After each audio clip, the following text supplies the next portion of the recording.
کہا ایاکم والدخول علی النساء، جہاں عورتیں ہوتی ہیں وہاں جانے سے بچو ہے مردوں.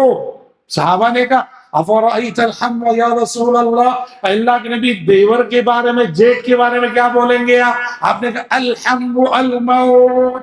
آپ نے کہا ارے دیور دیور دیور، دیور سے تو عورت کو ویسے ڈرنا چاہیے جیسے موت سے ڈرتی ہے. ہاں، اللہ نے مرد اور عورت میں فاصلے رکھنے، یہ فاصلے مینٹین کرنا ہے. لوگ بڑے بھولے والے ہوتے ہیں، لوگ بڑے بھولے والے ہوتے ہیں، اپنی نوجوان بچیوں کو قرآن پڑھانے کے لیے مولوی صاحب کے سامنے بٹھا دیتے ہیں. ہاں، اپنی نوجوان بچیوں کو قرآن پڑھانے کے لیے مولوی صاحب کے سامنے بٹھا دیتے ہیں. کمرہ ہے، مولوی صاحب ہے، وہ بچی ہے، مولوی صاحب بیٹھ کے قرآن پڑھا رہے ہیں. ارے اللہ کے بندو بھول جاتے ہو وہ مولوی صاحب ہونے سے پہلے انسان ہے، اور ان کے پیچھے سب سے بڑا شیطان لگا ہوا ہے. اسی لیے اہل علم نے کہا ہاں، پڑھانے والا حسن بصری جیسا متقی کیوں نہ ہو، پڑھنے والی رابعہ بصریہ جیسی متقی کیوں نہ ہو، قرآن جیسی مقدس کتاب کیوں نہ پڑھائی جا رہی ہو. ناجائز ہے، ناجائز ہے، ناجائز ہے. خلوت نہیں ہونی چاہیے، تنہائی نہیں ہونی چاہیے. تو کہنا یہ ہے شیطان یہ دو حملے کرتا ہم پر. آپ پہلا حملہ شبہات کا، اگر اس سے ہم بچ گئے نا، دوسرا حملہ کرتا ہے شہوات کا. شہوات میں نے کہا عورت، دولت، مال کی محبت ہر ایک کے اندر ہے. دوسرا حملہ جس کو وہ شبہات کے راستے سے بہکا نہیں سکتا، شہوتوں کے راستے سے آتا، حلال حرام جائز ناجائز ساری تمیزیں مٹا کر بس مال جمع کرنا ہے، مال جمع کرنا ہے. انسان حل من مزید کی بھوک میں لگ جاتا ہے. تقویٰ کیا جانتے ہیں؟ ان دونوں حملوں میں شیطان کو ناکام کرنا، یہی تقویٰ. شبہات کے حملے میں بھی آپ نے شیطان کو ہرا دیا، شہوات کے حملے میں بھی آپ نے شیطان کو ہرا دیا. نہ وہ آپ کے دین میں شک ڈال سکا، نہ وہ عورت کے راستے سے آپ کو بہکا سکا، نہ وہ حرام دولت کے راستے سے آپ کو بہکا سکا، نہ وہ عہدہ و منصب کی طلب دے کر آپ کو بہکا سکا. آپ نے دونوں حملوں میں شیطان کو شکست دے دی. آپ ہے متقی، اور یہ معیار عمل تقویٰ کہلاتا ہے. اتق اللہ حیثما کنت، جہاں رہو اللہ سے ڈرتے ہو. ان حسن وخالق الناس بخلق حسن، کہا کہ لوگوں کے ساتھ ہمیشہ اچھے اخلاق سے پیش آؤ. غور کرو بھائیو، نبی یہ نہیں بول رہے وخالق المسلمین وخالق المؤمنین کہ مسلمانوں کے ساتھ اچھے اخلاق سے رہو. نہیں، کیا بول رہے نبی؟ خالق الناس، سبھی لوگوں کے ساتھ اچھے اخلاق سے رہو. سبھی لوگوں کے ساتھ تمہیں اپنے اخلاق کا ثبوت دینا ہے، ہندو کے ساتھ بھی تمہیں اپنے اخلاق کا ثبوت دینا ہے، کرسچن کے ساتھ بھی تمہیں اپنے اخلاق کا ثبوت دینا ہے، یہودی کے ساتھ بھی. خالق الناس بخلق حسن، اچھے اخلاق سے پیش آؤ. اور بھائیو، امت مسلمہ کی سب سے بڑی کمزوری اسی میں مثبت ہے. ہماری جو اخلاقی سطح ہے، معاف کرو، بہت گری ہوئی ہے، بہت گری ہوئی. کیسے؟ تلخ حقیقتیں بول رہا ہوں میں. غیر مسلم کی آٹو میں بیٹھو بنگلور میں، میٹر دیکھو کتنا صحیح چلتا ہے، اور ایک مسلمان کی آٹو میں بیٹھو. میں یہ نہیں بول رہا ہوں سب ایسے رہتے ہیں، لیکن بہت سے ایسے ہیں، دیکھو کیسے جو ہے ڈنڈی مارتے ہیں. محلے میں دکان رہتی ہے، ہم خود اپنے بچے کو بولتے ہیں جا کہ وہ غیر مسلم کی دکان سے لینا، وہاں سے وہ عبداللہ کی دکان سے مت لے، کیونکہ ڈنڈی مارتا. کیا ہے یہ؟ ہماری جو مورل ویلو ہے بہت گری ہوئی. اخلاق میں ہم نبوی اخلاق سے بہت دور ہیں. کیونکہ سچے علم والے کی پہچان یہ ہے وہ اپنے سے بڑوں سے بھی سیکھتا ہے، اپنے سے چھوٹوں سے بھی سیکھنے کا حوصلہ رکھتا ہے. جو اپنے سے چھوٹے سے سیکھنے کا حوصلہ نہ رکھے، مطلب یہ کہ اس کے دل میں کہیں نہ کہیں کبر ہے، غرور ہے، تکبر ہے. من أحسن قولا ممن دعا إلى الله وعمل صالحا وقال إنني من المسلمين.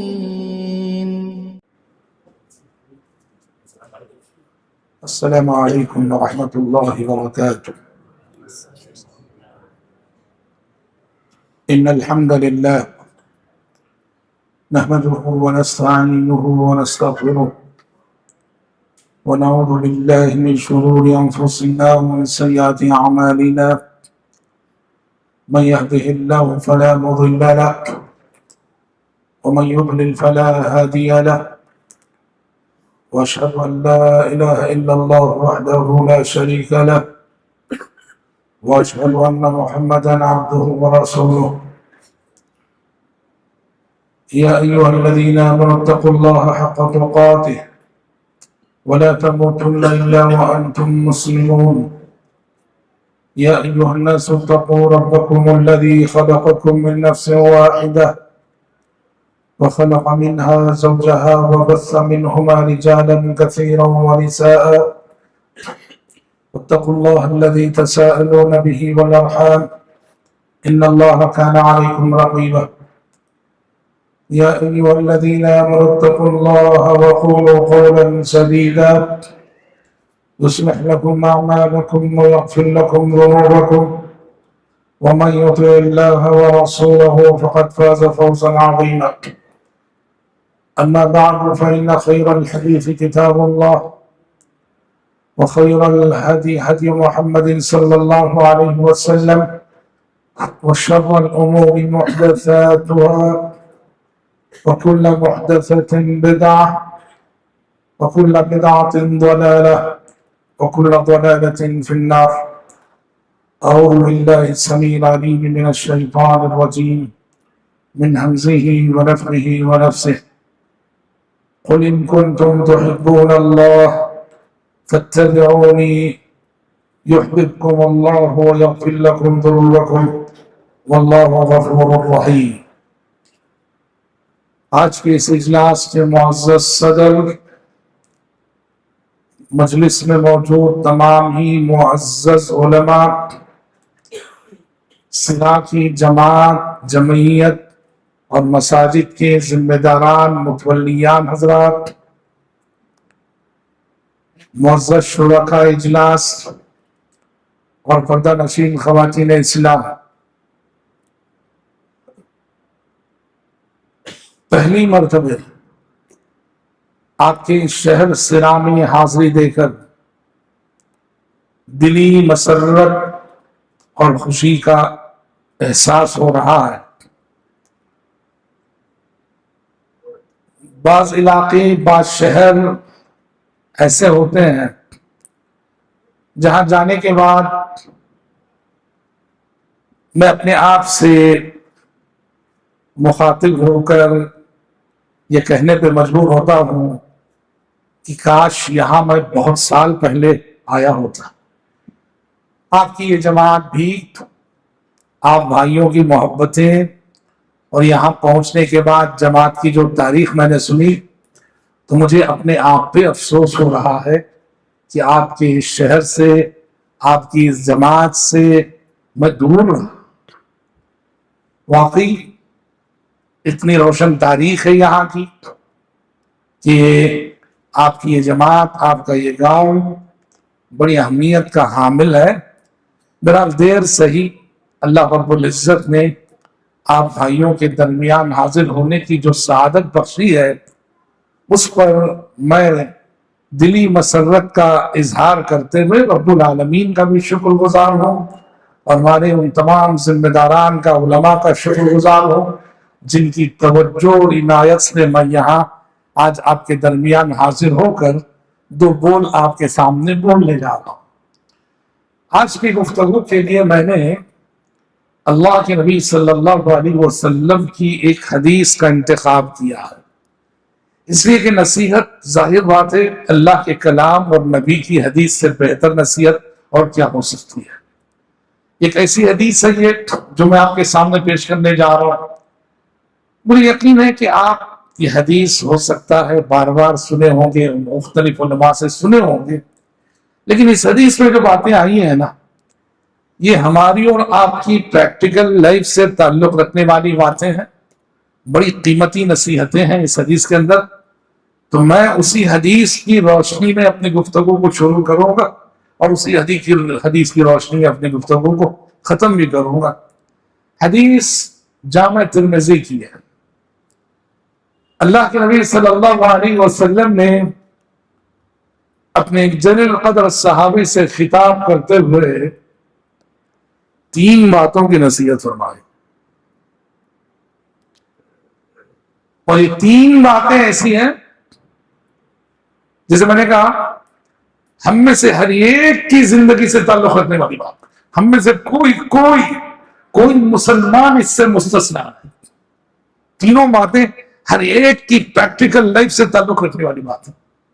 اور دوسری بات، 3 نصیحتیں اس حدیث میں، ایک ایک نصیحت بھی اتنی قیمتی ہے کہ واللہ اگر ہم میں سے کوئی ان 3 نصیحتوں میں سے ایک پر بھی کما حق عمل کر لے، آخر اپنا بیڑا پار، ایک پر بھی آپ سنیں گے۔ اور خوش نصیب ہے وہ لوگ جو ان 3 نصیحتوں پہ عمل کر رہے ہو، یا کم سے کم 2 پہ تو عمل کر رہے ہو۔ چنانچہ امام ترمذی روایت کرتے ہیں ابو ذر غفاری رضی اللہ عنہ سے کہ پیارے نبی صلی اللہ علیہ وسلم نے فرمایا اتق اللہ حیثما کنت واتبع السیئۃ الحسنۃ تمحوها وخالق الناس بخلق حسن۔ اللہ اللہ، 3 نصیحتیں۔ حضرت ابو ذر غفاری رضی اللہ عنہ کہتے ہیں کہ اللہ کے نبی نے فرمایا اتق اللہ حیثما کنت۔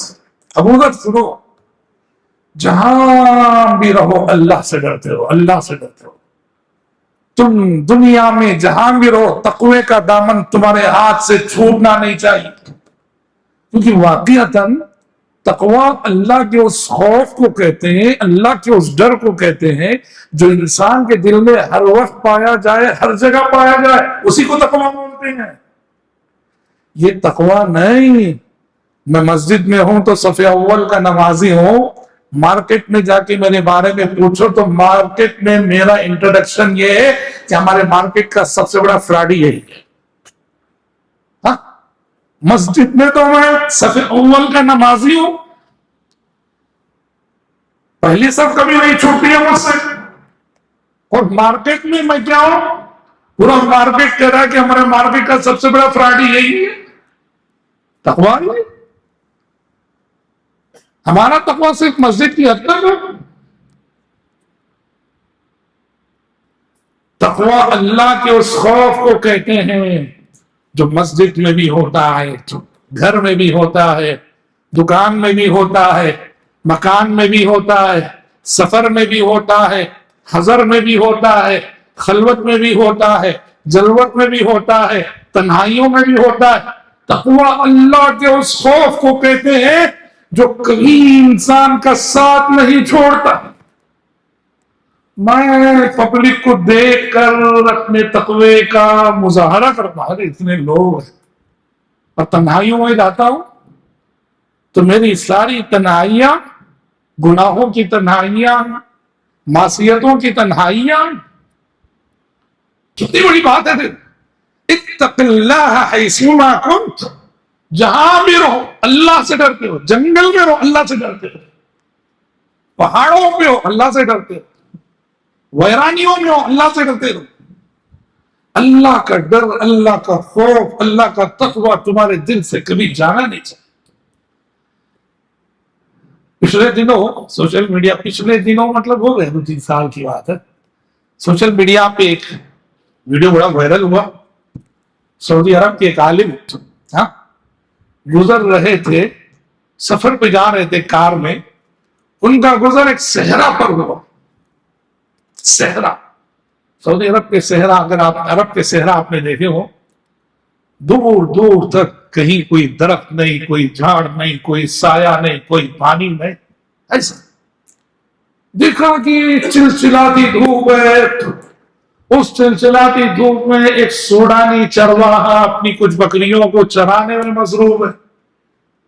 یہ عالم صاحب اس کی حالت پہ ان کو بہت رحم آیا، بیچارہ غربت بھی کیا چیز ہے، پیٹ کی ضرورت بھی کیا چیز ہے، اپنے وطن سے دور، اپنے ملک سے دور، اس ویرانے میں، اس صحرا میں اکیلا انسان بکریاں چرا رہا ہے، چلچلاتی دھوپ ہے، دھوپ میں تپ رہا ہے۔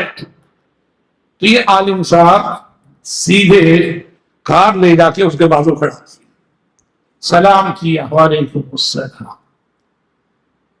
پوچھا کہاں کے ہو؟ اس نے کہا سوڈان سے ہوں، یہاں کتنے سال سے؟ اتنے سال سے کام کرتا ہوں۔ اب عالم صاحب کے من میں آیا کہ اس کی ایمانداری کا امتحان لیں گے، اس کی امانت داری کا امتحان لیں گے۔ کہا کہ ایک بکری کتنے میں دو گے؟ ایک بکری کتنے میں دو گے؟ اس نے کہا کہ میں کہاں سے دے سکتا ہوں، یہ میرے مالک، میرے آقا کی، میرے کفیل کی بکریاں ہیں۔ عالم صاحب نے کہا ارے بھائی دے دو، کوئی بات نہیں، ایک بکری دے دو، کفیل سے کہہ دینا کہ بھیڑیا کھا لیا، بکری مر گئی، کچھ بھی کہتا ہے، ایک دے دو، ہمیں ضرورت ہے۔ اس نے کہا کہ نہیں، میں نہیں دے سکتا۔ عالم صاحب نے جیب سے ریال کی بڑی بڑی نوٹس نکالے، اس کو لالچ دینے کے لیے کہا کہ دیکھو لے لو، اتنے ریال لے لو، بڑی مہنگی قیمت کی پیشکش، لے لو اور ایک بکری دے دو۔ اس نے کہا کہ نہیں نہیں نہیں۔ عالم صاحب نے کہا کیوں؟ کہا کہ کیوں نہیں دے رہا؟ کہا کہ میری تو نہیں نا یہ۔ کہا ٹھیک ہے تیری نہیں، مگر یہ دے دینا، مالک سے کہہ دینا کہ بکری مر گئی، بھیڑیا کھا لے، کون دیکھ رہا ہے؟ جب عالم صاحب نے کہا کون دیکھ رہے ہیں، اس سوڈانی چرواہے نے فوراً کہا اللہ یا اللہ یا اللہ مجھے دیکھ۔ اور یہ تو گفتگو ہو رہی تھی، وہ کار میں ایک صاحب بیٹھے ہوئے پورا ریکارڈ کر رہے تھے، وہ خود اتنا متاثر ہوئے، وہ عالم چونکہ وہ بھی امتحان لے رہے تھے اس کی امانت داری کا، اللہ اکبر، اتنا متاثر ہوئے اللہ اکبر کہ خود انہوں نے اس چرواہے کو بڑا قیمتی انعام دیا اس کے بعد، اور اس ویڈیو کو سوشل میڈیا پہ اپلوڈ کر دیا۔ آپ ابھی بھی ہے وہ دیکھ سکتے ہیں سوشل میڈیا پہ۔ ہاں، میلے لباس میں، غبار آلود کپڑوں میں، کالا کلوٹا بدن، دیہات میں، صحرا میں، تنہائیوں میں، مگر تقویٰ ہے، تقویٰ، اللہ۔ اسے یاد رکھو، تقویٰ کہاں ہوتا ہے؟ ہاں، یہ واسکوٹ میں نہیں ہوتا ہے تقویٰ، یہ جبے میں نہیں ہوتا ہے تقویٰ، تقویٰ دلوں میں ہوتا ہے۔ نبی نے دل کی طرف اشارہ کر کے کہا تھا التقویٰ ہا ہونا، التقویٰ ہا ہونا، تقویٰ یہاں ہوتا ہے، تقویٰ یہاں ہوتا ہے۔ سوشل میڈیا پہ کیا اپلوڈ ہوا؟ اس چرواہے پر اس کی ایمانداری کی وجہ سے سعودی عرب کے شیخوں نے انعامات کی بارش کر دی، انعامات کی بارش۔ اتق اللہ حیثما کنت، جہاں رہو اللہ سے ڈرو۔ میں آپ کے سامنے ہوں، موبائل کا ذمہ دارانہ استعمال کرتا ہوں، اور جب میں اکیلا روم میں جاتا ہوں جہاں کوئی دیکھنے والا نہ، میں کیا کرتا ہوں؟ اب کیا کرتے ہیں ہم سب جانتے ہیں۔ ہمارا مسئلہ یہ، پبلک کے سامنے ہمارا ایک چہرہ، تنہائیوں میں ہمارا ایک چہرہ، جلوتوں میں ایک کردار، خلوتوں میں ایک کردار۔ یہ تقویٰ نہیں ہے، یہ تقویٰ نہیں ہے۔ تقویٰ اللہ کے اس خوف کو کہتے ہیں، اللہ کے اس ڈر کو کہتے ہیں جو ہمیشہ رہتا ہے، ہر جگہ رہتا ہے، ہر وقت رہتا ہے، ہر زمانے میں رہتا ہے۔ حضرت عمر بن خطاب رضی اللہ عنہ نے ابی بن کعب سے سوال کیا، ابی بتا سکتے ہو کہ تقویٰ کسے کہتے ہیں؟ حضرت عمر بڑے کہ ابی بن کعب بڑے، لا رہا ہے کہ حضرت عمر کا مقام ابی بن کعب سے بہت عظیم، علم میں بھی، عمل میں بھی، فضیلت میں بھی، درجے میں بھی حضرت عمر کا مقام ابی بن کعب سے عظیم ہے۔ اور عمر بن خطاب ابی بن کعب سے پوچھ رہے ہیں کہ ابی بتاؤ تقویٰ کسے کہتے ہیں؟ کیونکہ سچے علم والے کی پہچان یہ ہے وہ اپنے سے بڑوں سے بھی سیکھتا ہے، اپنے سے چھوٹوں سے بھی سیکھنے کا حوصلہ رکھتا ہے۔ جو اپنے سپنوں سے، اپنے سے چھوٹے سے سیکھنے کا حوصلہ نہ رکھے، مطلب یہ کہ اس کے دل میں کہیں نہ کہیں کبر ہے، غرور ہے، تکبر ہے۔ ولیعاذ باللہ۔ حضرت عمر نے پوچھا، اور ابی بن کعب سے کیوں پوچھا جانتے ہیں؟ عمر جانتے ہیں کہ ابی بن کعب بہت علم والے صحابی ہیں، اللہ کے نبی نے گواہی دی تھی ان کے علم۔ آپ جانتے ہیں اللہ کے نبی نے ایک مرتبہ ابی بن کعب سے پوچھا تھا، ابی بتا سکتے ہو قرآن کی سب سے عظیم آیت کون سی؟ کتنا بڑا امتحان ہے، قرآن میں کتنی آیتیں؟ 6000 سے زائد آیتیں۔ قرآن کی 6000 سے زیادہ آیتوں میں ایک آیت کو اٹھا کے بولنا ہے کہ یہ سب سے عظیم آیت ہے۔ ابی بن کعب کے سامنے یہی امتحان تھا، نبی نے کہا ابی بتا سکتے ہو قرآن کی سب سے عظیم آیت کون سی ہے؟ ابی بن کعب نے تھوڑی دیر سوچ کے کہا اللہ کے نبی میں سمجھتا ہوں یہ جو آیت الکرسی ہے قرآن کی سب سے عظیم آیت ہے۔ کریکٹ جواب تھا۔ نبی کو اتنی خوشی ہوئی، آپ نے ان کے سینے پہ شاباشی دیتے ہوئے کہا لیحنک العلم ابا المنذر، اے ابو المنذر ابی بن کعب، اللہ کی کتاب کا خصوصی علم تمہیں مبارک ہو، اللہ نے تمہیں خصوصی علم سے نوازا ہے۔ عمر بن خطاب ابی بن کعب کے اس مقام سے مرتبے سے واقف تھے، اسی نے ابی سے پوچھا ابی بتا سکتے ہو کہ تقوی کسے کہتے ہیں؟ ابی بن کعب نے کہا دیکھیے تقوی کا کانسیپٹ سنیے۔ ابی بن کعب نے کہا کہ امیر المومنین، کبھی آپ کو ایک ایسے راستے پہ چلنا پڑ رہا ہے جو راستہ بالکل تنگ ہو اور دونوں طرف کانٹے دار جھاڑیاں ہو، کیسے چلیں گے آپ؟ عمر بن خطاب رضی اللہ عنہ نے کہا راستہ تنگ، دونوں طرف کانٹے دار جھاڑیاں، ہر قدم پھول کے رکھنا پڑے گا، سیدھا چلنا پڑے گا، نہ دائیں ہٹنا نہ بائیں ہٹنا، سیدھا چلنا پڑے گا۔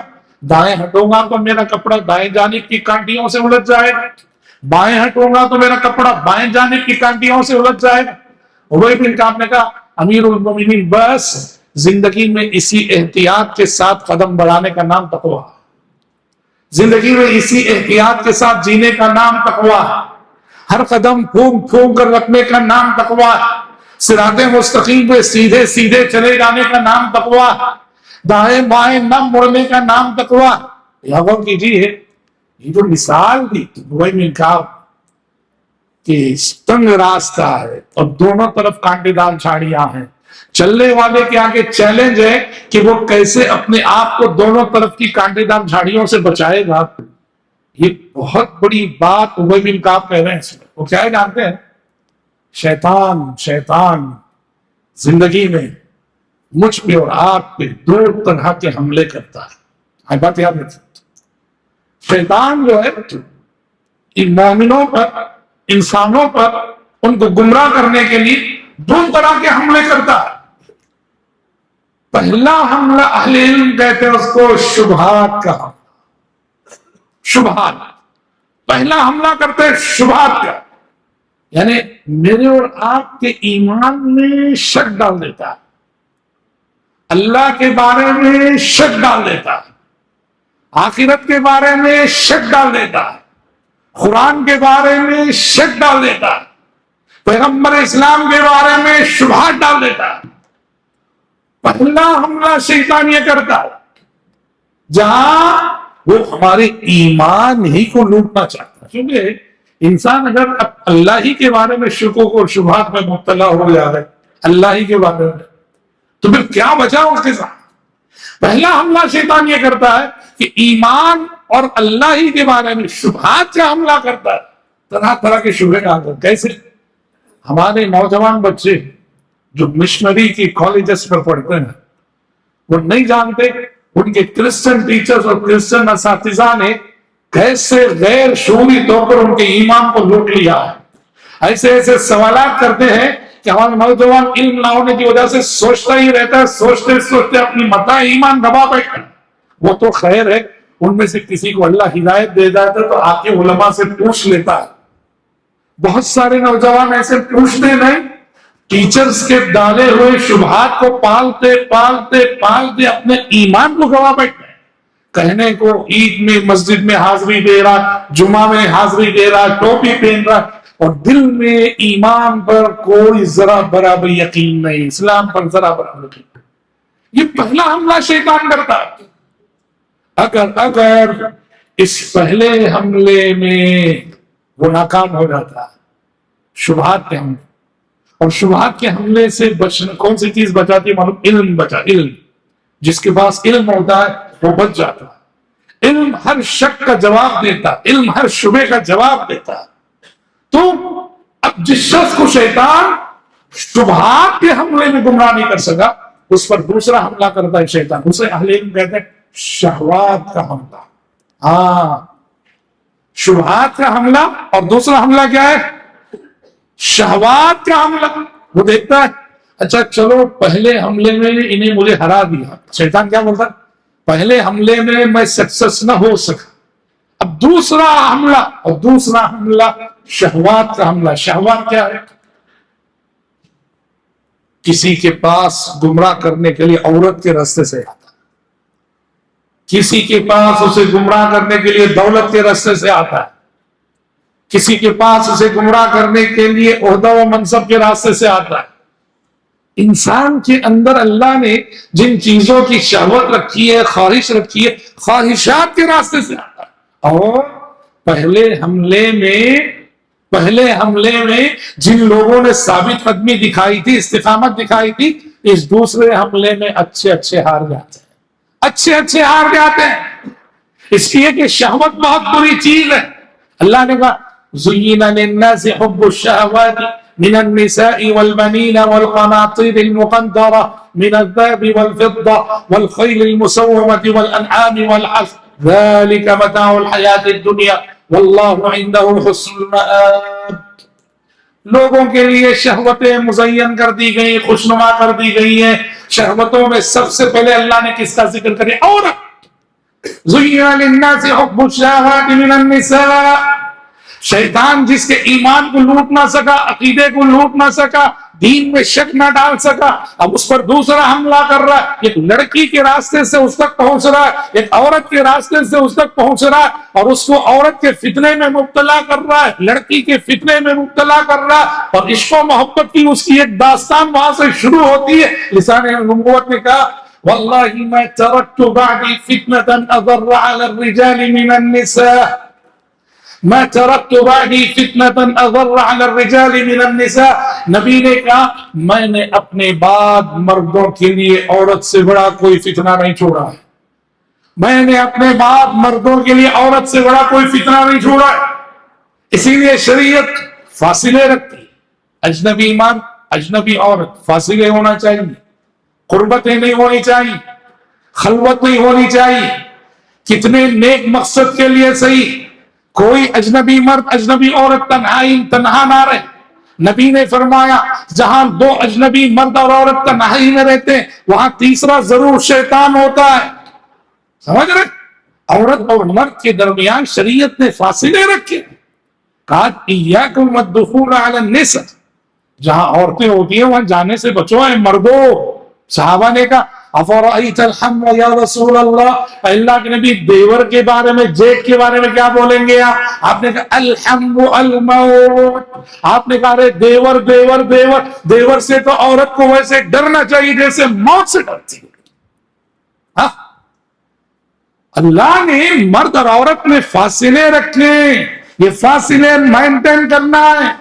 لوگ بڑے بھولے والے ہوتے ہیں، لوگ بڑے بھولے والے ہوتے ہیں، اپنی نوجوان بچیوں کو قرآن پڑھانے کے لیے مولوی صاحب کے سامنے بٹھا دیتے ہیں۔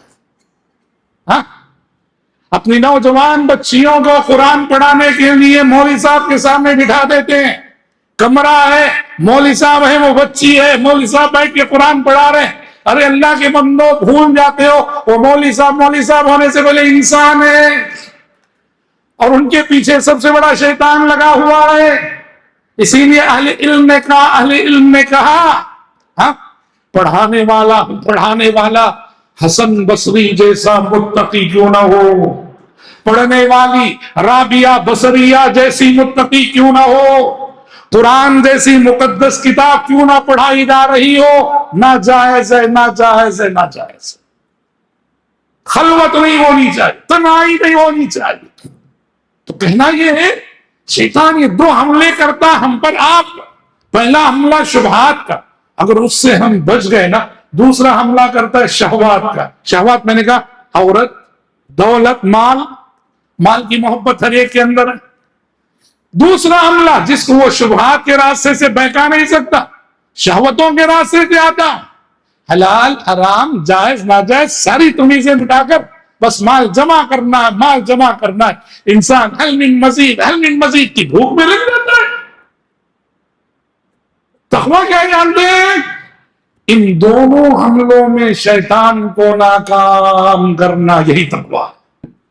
شبہات کے حملے میں بھی آپ نے شیطان کو ہرا دیا، شہوات کے حملے میں بھی آپ نے شیطان کو ہرا دیا، نہ وہ آپ کے دین میں شک ڈال سکا، نہ وہ عورت کے راستے سے آپ کو بہکا سکا، نہ وہ دولت حرام دولت کے راستے سے آپ کو بہکا سکا، نہ وہ عہدہ و منصب کی طلب دے کر آپ کو بہکا سکا۔ آپ نے دونوں حملوں میں شیطان کو شکست دے دی، آپ ہے متقی، اور یہ معیار عمل تقویٰ کہلاتا ہے۔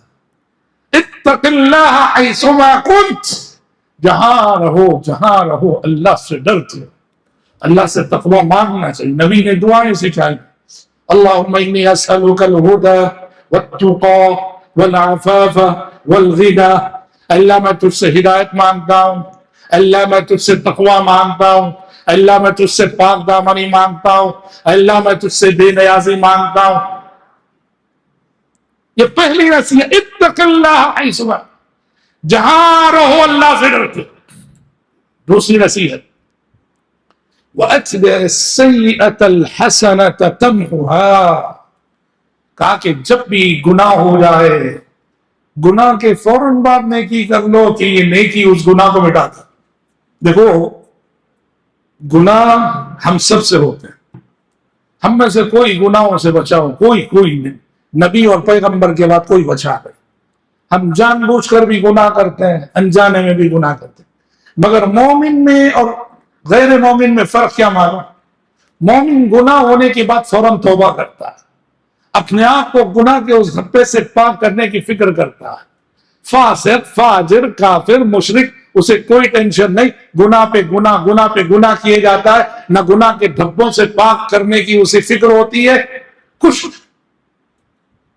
نبی نے کہا اتبع السیئۃ الحسنۃ تمحوها، جب بھی گناہ ہو جائے، غلطی ہو جائے، گناہ کے فوراً بعد نیکی کر لو کہ یہ نیکی تمہارے گناہ کو مٹا دے گی۔ دیکھیے، جب بھی ہم سے گناہ ہوتا ہے نا، گناہ سے معافی مانگنے کا مشہور طریقہ تو یہ ہے کہ توبہ و استغفار کیا جائے، انسان توبہ کرے، استغفار کرے۔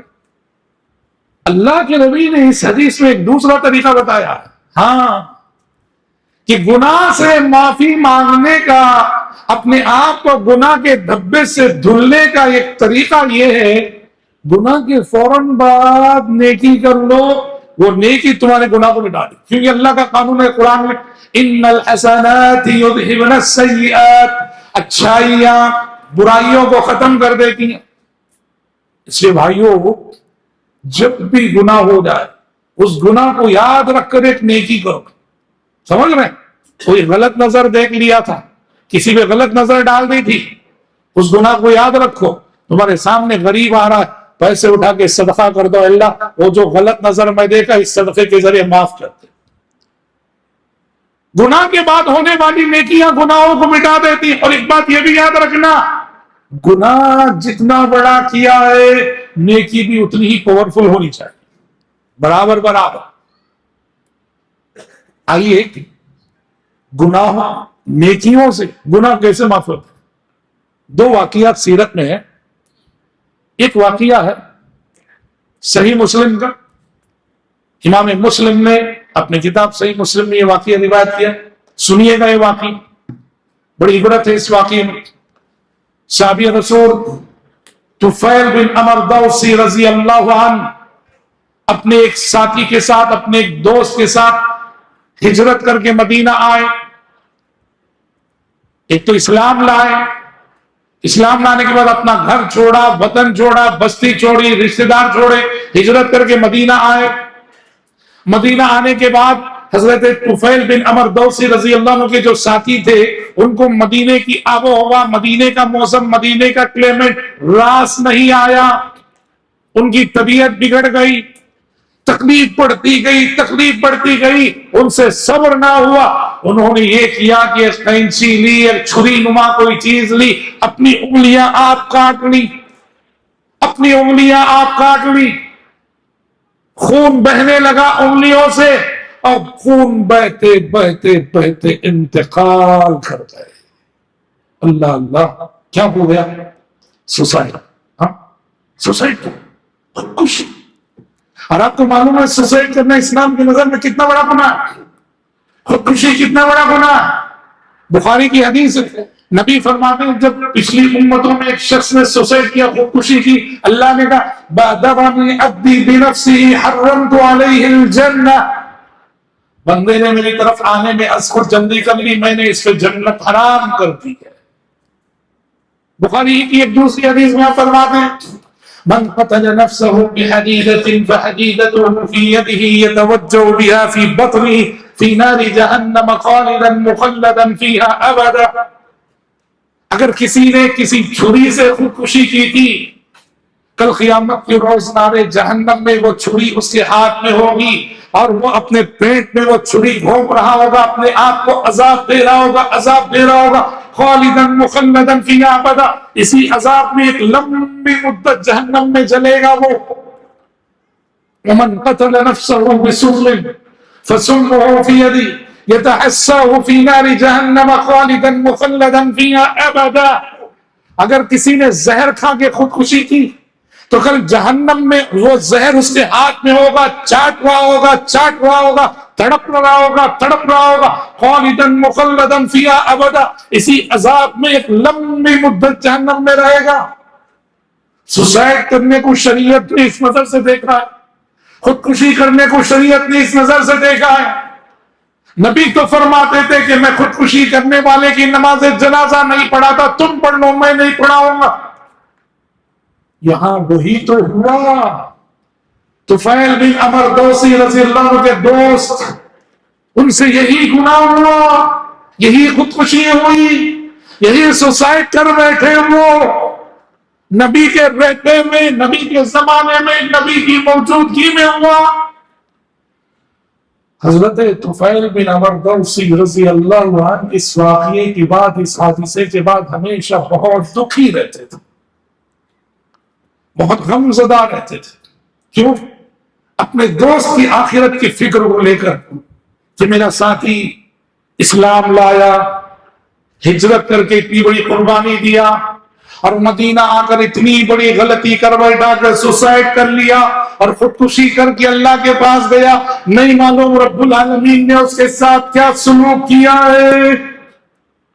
ہمیشہ حضرت طفیل غم میں رہتے تھے، دکھی رہتے تھے۔ یاد رکھو، مومن جب غم زدہ رہتا ہے، اللہ کے پاس مومن کو تسلی دینے کے جو سامان ہیں اس میں سے ایک، اللہ مومن کو سچے اچھے خواب دکھاتا ہے، جن خوابوں سے مومن کو روحانی مسرت اور روحانی خوشی نصیب ہوتی ہے۔ حضرت طفیل کے ساتھ بھی یہی ہوا، جب وہ اپنے ساتھی کے انجام کو لے کر دکھی غم زدہ رہنے لگے، خواب دیکھا۔ خواب میں کیا دیکھتے ہیں کہ ان کے وہ ساتھی جو سوسائڈ کر کے دنیا سے گئے تھے، بہت اچھی حالت میں ان کے سامنے کھڑے ہیں۔ طفیل نے پوچھا، میرے بھائی اتنا بڑا گناہ کر کے دنیا سے گئے تھے، اللہ نے تمہارے ساتھ کیا سلوک کیا؟ اللہ نے تمہارے ساتھ کیا سلوک کیا؟ انہوں نے جواب دیا، غفر لی بہجرتی، کہا کہ ہاں میں گناہ تو بہت بڑا کر کے گیا تھا، مگر میں نے جو ہجرت کی تھی نا اللہ کے راستے میں، ہجرت کی نیکی کے بدلے اللہ نے میرے گناہ کو معاف کر ڈالا۔ اللہ اللہ، ہجرت کی نیکی کے بدلے اللہ نے میرے گناہ کو معاف کر ڈالا ہے۔ اچھا، حضرت طفیل نے دیکھا وہ ہاتھ جس کی انگلیاں انہوں نے کاٹ لی تھی اس کو ڈھکے ہوئے ہیں، چھپائے ہوئے ہیں۔ پوچھا یہ ہاتھ کیوں ڈھکے ہوئے ہو؟ انہوں نے کہا قیل لی لن نصلح منک ما افسدت، کہا کہ مجھے معاف تو کر دیا اللہ نے، مگر ساتھ ہی مجھ سے یہ بھی کہا گیا ہے کہ تم نے اپنے جسم کے جس حصے کو اپنے طور پہ بگاڑ لیا، ہم دوبارہ اسے نہیں بنانے والے۔ یہ خواب دیکھتے ہیں حضرت طفیل، فوراً جاگتے ہیں، فجر کی نماز میں مسجد نبوی میں حاضری دیتے ہیں، پیارے نبی کو یہ سارا خواب سناتے ہیں، پیارے نبی تصدیق کرتے ہیں کہ سچا خواب ہے، اور ساتھ میں دعا بھی کر دیتے ہیں، اللہم ولیدیہ فاغفر، اے اللہ تو اپنے اس بندے کے ہاتھوں کو بھی معاف کر دے، ہاتھوں کی بھی بخشش ہو گئی۔ دیکھ رہے ہیں آپ، خودکشی جیسا گناہ معاف ہو رہا ہے، کیوں؟ کہ اس لیے کہ ان کے نامہ اعمال میں اتنی ہی پاورفل نیکی موجود ہے کہ انہوں نے اللہ کے راستے میں ہجرت کی ہے، ہجرت کی نیکی اتنے بڑے گناہ کا کفارہ بن گئی۔ یہی ہے اتبع السیئۃ الحسنۃ، جب بھی گناہ ہو جائے گناہ کے بعد نیکی کر لو کہ وہ نیکی گناہوں کا کفارہ بن جائے۔ ہاں، اس واقعے سے ایک فائدہ یہ بھی معلوم ہوتا ہے، گناہ کے بعد ہونے والی نیکی ہی کفارہ نہیں بنتی، گناہ سے پہلے جو نیکیاں ہو کر رہی تھی وہ بھی کفارہ بنتی۔ سمجھا نہیں بات؟ دوسرا واقعہ کہ انسان کے گناہ نیکیوں سے کیسے معاف ہوتے ہیں۔ آپ سیرت میں صلح حدیبیہ کا واقعہ پڑھیں، صلح حدیبیہ کا واقعہ پڑھیں، 1400 صحابہ کے ساتھ اللہ کے نبی احرام باندھ کے، کیونکہ خواب دیکھے ہیں کہ عمرہ کر رہے ہیں، 1400 صحابہ کے ساتھ احرام باندھ کے نکلے، اور حدیبیہ کے مقام پہ کافروں نے روک ڈالا، منع کر دیا، آگے نہیں بڑھ سکتے۔ اب لمبا قصہ ہے، وہ لمبا واقعہ ہے۔ آخری میں کیا ہوا؟ کمپرومائز ہوا، کس میں؟ مسلمانوں میں اور مکے کے کافروں میں کمپرومائز ہوا، صلح ہوئی۔ کمپرومائز کیسا ہو جانتے ہیں؟ سنیے، زبردستی کی صلح۔ مشرکین کیسی زبردستی کر رہا ہے کہ اس سال تم لوگوں کو ہم عمرہ کرنے نہیں دیں گے، اس سال واپس جاؤ، نیکسٹ ایئر آنا، نیکسٹ ایئر ہم پرمیشن دیں گے، اس سال سب واپس جاؤ۔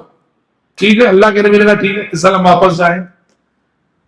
دوسری ایک شرط جس نے صحابہ کو پریشان کر دیا وہ یہ، مکے کے کافر بولے اگر ہمارا کوئی آدمی مکے سے مسلمان ہو کے تمہارے پاس مدینہ آ گیا تو تمہیں قبول نہیں کرنا، اسے واپس کرنا، مگر تمہارا کوئی آدمی مدینے سے ہمارے پاس آ گیا تو ہم اسے واپس نہیں کریں گے، پکڑ کر رکھ لیں گے۔ ہاں، ہمارا آدمی آئے تو تم لوگ واپس کرنا، قبول نہیں کرنا، تمہارا آدمی آئے تو ہم اسے رکھ لیں گے، واپس نہیں کریں گے۔ نبی نے کہا منظور ہے، منظور ہے۔ پہلے ہی صحابہ ٹینشن میں تھے، احرام پہن کے آئے ہیں، اب عمرے کے بغیر واپس جانا ہے، اللہ کے نبی نے تسلیم کر لیا ہے، مان لیا ہے، ٹھیک ہے ہم اس سال واپس چلے جائیں گے، نیکسٹ ایئر آئیں گے۔ اس پر مزید یہ شرط، یہ زبردستی کی شرط کہ تمہارے آدمی کو ہم واپس نہیں کریں گے، مگر ہمارے آدمی کو تم واپس کرنا، اور نبی کہہ رہے منظور ہے، منظور ہے۔ یہاں حضرت عمر کا صبر جواب دے گیا، حضرت عمر کا صبر جواب دے دے۔ حضرت عمر آئے، آ کے اللہ کے نبی سے کہا، اے اللہ کے نبی، کیا آپ اللہ کے سچے رسول ہیں کہ نہیں؟ نبی نے کہا بالکل سچا رسول۔ کیا آپ نے یہ نہیں کہا تھا کہ ہم عمرہ کرنے والے ہیں؟ نبی نے کہا بالکل کہا تھا کہ عمرہ کرنے والے، مگر یہ کب کہا تھا کہ اسی سال کرنے والے؟ حضرت عمر کی آواز بلند ہو رہی ہے، بلند ہو رہی ہے، حضرت اللہ کے نبی سے سوالات کر رہے، اتنے میں ابو بکر صدیق آگے کہا عمر خاموش رہو، خاموش، اللہ کے نبی سے بحث کر رہے ہو، اللہ کے نبی سے سوالات کر رہے ہو، خاموش رہو عمر، ادب کے تقاضوں کو اپناؤ۔ ابو بکر صدیق نے حضرت عمر کو خاموش کیا، اور تب حضرت عمر خاموش ہوئے، اور واپس جب قافلہ نکلا اور مدینہ واپس جاتے ہوئے آسمان سے وحی آئی، اِنَّا فَتَحْنَا لَكَ فَتْحًا مُبِينًا، اے پیغمبر آج ہم نے آپ کو بہت بڑی کامیابی اور بہت بڑی فتح نصیب کی ہے۔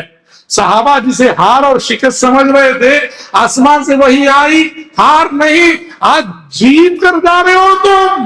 حضرت عمر کہتے اِنَّا فَتَحْنَا لَكَ فَتْحًا مُبِينًا کی جب وحی آئی تب مجھے شرح صدر ہوا۔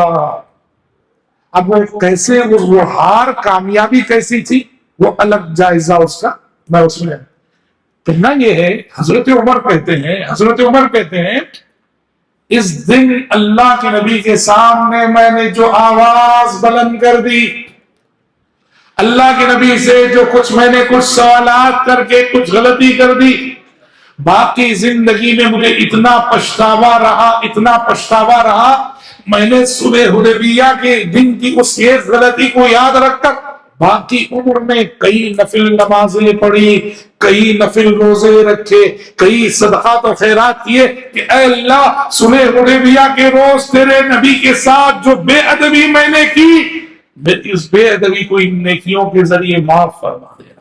اللہ اکبر۔ اتبع السیئۃ الحسنۃ تمحها، کہ جب بھی گناہ ہو جائے، گناہ کے بعد نیکی کر لو کہ یہ نیکی تمہارے گناہوں کو مٹا دے گی۔ محترم بھائیوں، ہم محترم بہنوں، ہم سب بشر ہیں، ہم سب انسان ہیں، ہم سے جانتے بوجھتے بہت سارے گناہ ہو گئے، حقوق اللہ سے تعلق رکھنے والے گناہ بھی، حقوق العباد سے تعلق رکھنے والے گناہ بھی۔ اپنے کیے گئے ہر گناہ کو یاد رکھ کر اپنے گناہوں کو، اپنے آپ کو گناہوں کے دھبوں سے دھلنے کی اور گناہوں کی ان دھبوں کو مٹانے کی کوشش کرو، توبہ کرو، استغفار کرو، نیکیاں کرو، صدقہ و خیرات کرو۔ صدقے کے تو کیا کہیں، صدقے کے تو کیا کہنے کہ صدقہ بڑی بڑی مصیبتوں کو ٹال دیتا ہے، بڑے بڑے گناہوں کو مٹا دیتا ہے۔ الصدقۃ تدفع میتۃ السوء، بری موت کو صدقہ ٹالتا ہے، آفتوں کو ٹالتا ہے، آنے والی مصیبتوں کو ٹالتا ہے۔ صدقہ کرو، صدقہ کرو، اپنی گناہوں کو مٹانے کے لیے صدقہ کرو، اپنی آخرت کو بنانے کے لیے صدقہ کرو۔ صدقے کی بہت بڑی طاقت ہے۔ کتنی بڑی طاقت ہے جانتے ہیں صدقے کی؟ تو یہ صدقے کا ذکر آیا تو میں آپ کو ایسے ضمن بتاتا چلوں۔ دمشق کے ایک ڈاکٹر ہے، ڈاکٹر عیسیٰ مرزوقی، سیریا میں۔ ڈاکٹر عیسیٰ مرزوقی نے اپنا واقعہ لکھا ہے، سنیے یہ پریکٹیکل۔ ڈاکٹر عیسیٰ مرزوقی لکھتے ہیں کہ میں اپنی جگہ ایک اچھا ڈاکٹر، ہوا یہ کہ میں بیمار ہو گیا، مجھے کینسر کا مرض لاحق ہو گیا۔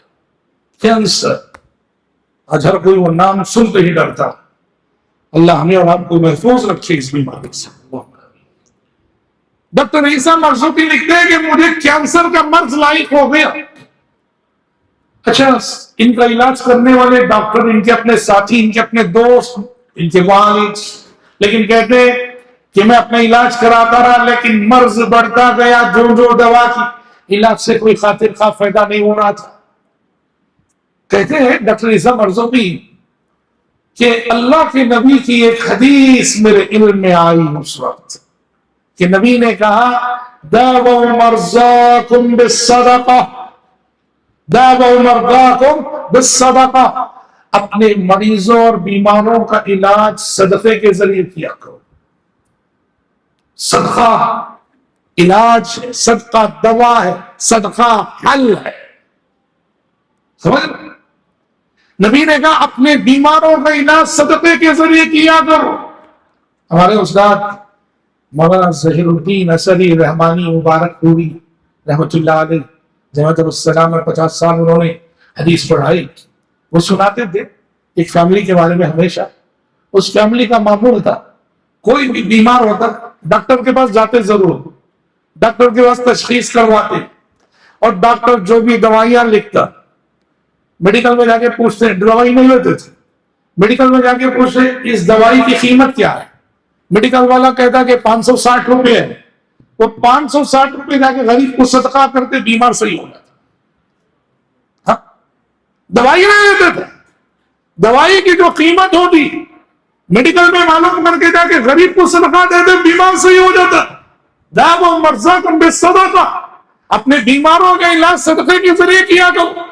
عیسیٰ مرزوقی لکھتے ہیں میں علاج کرا رہا ہوں، علاج کا کوئی فائدہ نہیں، آخر نبی کی حدیث میرے علم میں آئی اپنے مریضوں اور بیماروں کا علاج صدقے کے ذریعے کرو۔ عیسیٰ مرزوقی لکھتے ہیں کہ میں نے ایک بڑا ارادہ یہ کیا کہ اب چونکہ چیلنج بہت بڑا ہے، مرض بہت بڑا، صدقہ بھی اتنی بڑا ہونا چاہیے۔ انہوں نے اپنی زندگی کی کمائی ہوئی ساری دولت اپنے لیے اتنا رکھ لیا کہ ان کی فیملی کا گزر بسر ہو سکے، ان کی بچوں کی زندگی چل سکے، اپنے لیے اتنا باقی رکھ لیا۔ اس کے علاوہ جتنا کمایا ہوا مال تھا، کہتے ہیں ہمارے شہر میں ایک بیوہ عورت تھی، عین جوانی میں اس کے شوہر کا انتقال ہو گیا تھا، چھوٹے چھوٹے ننھے سے معصوم یتیم بچے تھے اس کی سرپرستی میں، بیوہ عورت اور یتیم بچے، سارا مال لے جا کے میں نے اس بیوہ عورت ان یتیم بچوں کے قدموں پہ ڈال دیا۔ میں نے کہا یہ آج سے تمہارا، اور اللہ کے نبی میں کینسر میں مبتلا ہوں، اور نبی کا فرمان ہے کہ اپنے مریضوں کو اللہ صدقے کے ذریعے کرو، بس میرے لیے دعا کرو۔ کہتے ہیں اس صدقے کے بعد میری طبیعت اس تیزی سے سنبھلتی گئی، ہر بار کا ٹیسٹ پہلے سے بہتر، یہاں تک کہ پوری طرح سے میں کیور ہو گیا۔ اور یہ واقعہ انہوں نے خود لکھا ہے، سعودی عرب سے ایک میگزین نکلتا تھا مجلۃ الدعوہ میں خود انہوں نے واقعہ لکھا ہے، اور سعودی عرب کے ایک عالم ہے ڈاکٹر عبدالعزیز السدحان، انہوں نے ایک کتاب لکھی ہے اخی المریض میں انہوں نے الدعوہ کے کا ریفرنس دے کر عیسیٰ مرزوقی کا یہ واقعہ انہوں نے نقل کیا۔ یہ صحابہ کے زمانے کے قصے نہیں، یہ صحابہ کے زمانے کے واقعات نہیں، یہ ہمارے دور کے واقعات، میں جو ہے کشمیر گیا تھا ایک وقت، سری نگر، وہاں کے فروٹ کے بیپاری سمجھ رہا، انہوں نے اپنا واقعہ بیان کیا تھا۔ میں کیا کہہ رہا ہوں، یقین کرنے والوں کے لیے رب العزت نے آج بھی قدم قدم پہ ایمان و یقین تازہ کرنے والی نشانیاں رکھی ہیں۔ تو فروٹ کے ایک تاجر تھے، ان کے ہم مہمان بنے، انہوں نے اپنا واقعہ بیان کیا۔ کہا انہوں نے کہ مولانا صاحب دیکھیے، میں کینسر میں مبتلا ہوں، بلڈ کینسر تھا مجھے، دلی کے ایمس میں میرا علاج چل رہا تھا، مگر یہاں بھی وہی بات کہ مرض بڑھتا گیا جو دوا تھی۔ کہتے ہیں کہ جب دوا سے بات نہیں بن رہی تھی، میری طبیعت بگڑ رہی تھی، ان کو بھی کسی نے نبی کی حدیث سنا دی، دعوا مرضاکم بالصدقہ، اپنے مریضوں کا علاج صدقے کے ذریعے کرو۔ وہ کہتے ہیں یہ حدیث جب میں سنا، میں نے دو کام کیے۔ پہلا کام میں نے یہ کیا کہ ہمارے یہاں ایک مدرسہ ہے، غریب بچے پڑھتے ہیں، اس مدرسے میں کمپیوٹر کی ضرورت تھی، میں نے 2.5 لاکھ کے کمپیوٹرز دلائے، 2.5 لاکھ روپے میں کچھ کمپیوٹرز اس مدرسے کو دلائے صدقے کے طور پر۔ دوسرا کام میں نے یہ کیا، ہمارے پڑوس میں ایک غریب نابینا بوڑھا رہتا ہے، دیکھو اندھا اور غریب اور بوڑھا، کہا کہ اس غریب نابینا بوڑھے کی خدمت میں گیا میں نے اس سے کہا میرے عزیز، میرے بھائی، میں کینسر کے مرض میں مبتلا ہوں، میری آپ سے درخواست ہے، میں آپ کو عمرے کے سفر پہ لے جانا چاہتا ہوں، میرے ساتھ چلو، تو پورا میں خیال کروں گا، پورے سفر میں تمہاری خدمت کروں گا۔ اب بیچارہ غریب نابینا بڑھاپے میں مکے کی زیارت، اس کے لیے کتنی بڑی خوشخبری، اب میرے ساتھ بس چلو اور میں آپ کی خدمت کروں، بس میرے لیے آپ دعا کرتے رہے، سفر پر میرے لیے دعا کر۔ تو کہا میں اس بوڑھے کو لے کے، اس نابینا غریب بوڑھے کو لے کے عمرے پہ گیا اور میں نے اس کی خدمت کی، سارا خرچ برداشت کیا، اس غریب شخص نے دل سے میرے لیے سفر بھر دعا کی۔ کہا یہ دو کام کرنے کے بعد میری طبیعت میں ایسے سدھار آیا کہ ہر بار کا رزلٹ پہلے سے بہتر، یہاں تک کہ پوری طرح سے میں کیور ہو گیا، کینسر سے شفایاب ہو گیا۔ اور جس وقت انہوں نے مجھے یہ واقعہ سنایا، اس وقت کہہ رہے تھے کہ کیور ہو کے مجھے 12 سال ہو چکے، 12 سال ہو چکے مولانا صاحب۔ اور کہتے تھے ایمس کا وہ جو ڈاکٹر تھا، بڑے فخر سے لوگوں سے کہتا تھا یہ پیشنٹ اتنا ڈینجر تھا، میرے پاس شفایاب ہوا۔ کہتے وہ مسکین کو کیا معلوم میں کیسے شفایاب ہوا۔ دعوا مرضاکم بالصدقہ، اپنے مریضوں کا علاج صدقے کے ذریعے کرو۔ صدقہ بہت بڑی طاقت ہے، بہت بڑا پاور ہے صدقہ. تو بہرحال کہنا یہ دوسری نصیحت، اتبع السیئۃ الحسنۃ تمحوھا، گناہ ہو جائے تو گناہ کے بعد نیکی کر لو کہ یہ نیکی اس گناہ کو مٹا دے گی، اور جو نیکیاں گناہوں کو مٹاتی ہیں اس میں سر فہرست صدقہ ہے، اس لیے میں صدقے کے حوالے سے دعا کیا. آخری نصیحت نبی نے کہا وَخَالِقِ النَّاسَ بِخُلُقٍ حَسَنٍ، وَخَالِقِ النَّاسَ بِخُلُقٍ حَسَنٍ، کہا کہ لوگوں کے ساتھ ہمیشہ اچھے اخلاق سے پیش آؤ. غور کرو بھائیو، نبی یہ نہیں بول رہے وَخَالِقِ الْمُسْلِمِينَ وَخَالِقِ الْمُؤْمِنِينَ کہ مسلمانوں کے ساتھ اچھے اخلاق سے رہو. نہیں، کیا بول رہے ہیں نبی؟ خالق الناس، سبھی لوگوں کے ساتھ اچھے اخلاق سے رہو. سبھی لوگوں کے ساتھ تمہیں اپنے اخلاق کا ثبوت دینا ہے، ہندو کے ساتھ بھی تمہیں اپنے اخلاق کا ثبوت دینا ہے، کرسچن کے ساتھ بھی تمہیں اپنے اخلاق کا ثبوت دینا ہے، یہودی کے ساتھ بھی. خالق الناس بخلق حسن، اچھے اخلاق سے پیش آؤ. اور بھائیو، امت مسلمہ کی سب سے بڑی کمزوری اسی میں مثبت ہے. ہماری جو اخلاقی سطح، معاف کرو، بہت گری ہوئی ہے، بہت گری ہوئی. کیسے؟ تلخ حقیقتیں بول رہا ہوں میں. غیر مسلم کی آٹو میں بیٹھو بنگلور میں، میٹرو دیکھو کتنا صحیح چلتا ہے، اور ایک مسلمان کی آٹو میں بیٹھو، میں یہ نہیں بول رہا ہوں سب ایسے رہتے ہیں، لیکن بہت سے ایسے ہیں، دیکھو کیسے جو ہے ڈنڈی مارتے ہیں. محلے میں دکان رہتی ہے، ہم خود اپنے بچے کو بولتے ہیں کہ وہ غیر مسلم کی دکان سے لینا، وہاں سے وہ عبداللہ کی دکان سے مت لے کیونکہ ڈنڈی مارتا. کیا ہے یہ؟ ہماری جو مورل ویلیو ہے بہت گری ہوئی. اخلاق میں ہم نبوی اخلاق سے بہت دور ہے. خالق الناس، اخلاق کیا چیز ہے جانتے ہیں؟ اللہ ما من شیء اثقل فی المیزان. نبی نے کہا کل قیامت کے روز اعمال کو تولنے کے لیے جب ترازو رکھا جائے گا، سب سے زیادہ وزنی چیز اخلاق. نبی فرماتے ان الرجل لا يدرك بحسن خلقه درجة الصائم القائم، کہ اچھے اخلاق والا جنت الفردوس میں کیا مقام پاتا ہے؟ تہجد نہ پڑھ کے بھی وہ تہجد گزاروں کا مقام پا لیتا ہے. نفل روزے نہ رکھ کر بھی نفل روزے داروں کا مقام پا لیتا ہے، محض اپنے اخلاق کی وجہ سے. اخلاق اچھے رکھو. اخلاق تمہارا اور میرا وزن ہے، اخلاق تمہاری اور میری قیمت ہے، اخلاق تمہاری اور میری ویلیو ہے. اور اخلاق کیسے پتا چلتا ہے؟ ماں باپ کے ساتھ ہمارا رویہ کیسا، ہم کیسے دیکھتے ہیں ماں باپ، کیسے بات کرتے ہیں ماں باپ، کیسے. یہ بغاوت کا دور ہے، بغاوت کا دور.